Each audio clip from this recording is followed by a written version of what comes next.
ফেসবুকে কে না চায় আর্নিং করতে। ফেসবুক থেকে আর্নিং করতে কিন্তু সবাই চায়। তো আর্নিং কিভাবে করব সেই বিষয়টাই অনেকেই কিন্তু জানেন না। আমার এই টিপসগুলির মাধ্যমে আপনারা যারা ফেসবুকে নতুন কাজ করছেন অবশ্যই কিন্তু আর্নিং করার বিষয়টি অবগত হয়ে যাবেন। তো প্রথমত আমরা যে পোস্টগুলো করি সেই পোস্টগুলির মধ্যে রিচ, এনগেজমেন্ট এইগুলো আমাদের প্রয়োজন হয়। তো প্রথমত রিচ কিভাবে পাওয়া যায়? না, রিচ পাওয়া যাবে তখনই আপনি যে ছবিটি যখন পোস্ট করলেন বা ভিডিওটি পোস্ট করলেন তখন সবার কাছে যখন পৌঁছে যাবে এবং সেই পৌঁছে যাওয়া ভিডিওটি বা ছবিটি যখন দেখবেন তখন সবাই কিন্তু সেটাতে ভিউ করবে। ভিউ হওয়ার পর সেটাতে রিচ জমা হয়।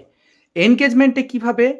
না, এনগেজমেন্টটা আমাদের যখন পোস্টগুলি, আমাদের যখন ভিডিওগুলি সবার কাছে পৌঁছে যায় তখন তারা যখন কমেন্ট করে, কমেন্টের পর রিঅ্যাকশন দেয়, একে অপরকে রিপ্লাই কমেন্ট করে রিঅ্যাকশন দেয় যখন, তখন রিচটা বাড়তে থাকে, এনগেজমেন্টটাও কিন্তু তার সাথে সাথে এনগেজমেন্টটা বাড়তে থাকে।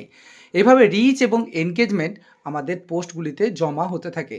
প্রত্যেকটি পোস্ট অনুযায়ী রিচ এবং এনগেজমেন্ট আলাদা হয় এবং কোনো পোস্ট যদি সবথেকে বেশি ভালো হয়, ভালো লাগে অডিয়েন্সদের, তখন সেই পোস্ট থেকে কিন্তু অনেকে ফলো করে। আর এইভাবে আমাদের ফলোয়ার বাড়তে থাকে।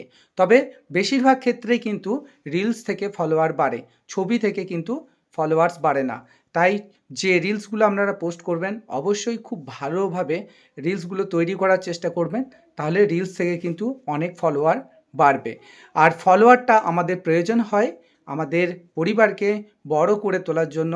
এই জন্য ফলোয়ার অবশ্যই কিন্তু বাড়াতে হবে।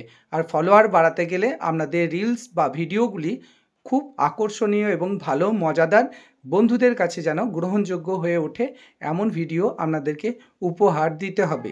এই ভিডিওগুলির মধ্যে অবশ্যই কিন্তু মোটিভেশনাল, শিক্ষামূলক অথবা ফানি ভিডিও, এন্টারটেনমেন্ট এই ধরনের ভিডিও হতে পারে, যেগুলো অডিয়েন্স দেখে আনন্দ পায়, মজা পায়।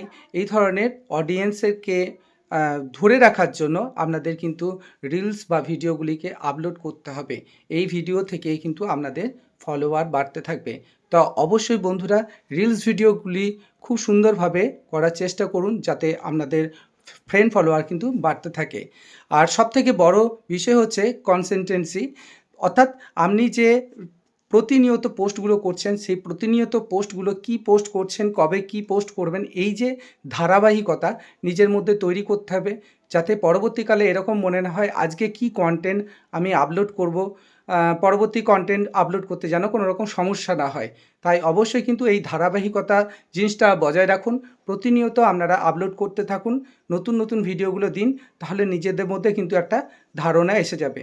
তো অবশ্যই নতুন বন্ধুদের জন্য সম্পূর্ণ ভিডিওটি, যারা নতুন কাজ করছেন অবশ্যই এই বিষয়গুলিকে খেয়াল রেখে কাজ করুন, দেখবেন আপনারাও কিন্তু এই প্ল্যাটফর্ম থেকে সফল হবেন অবশ্যই।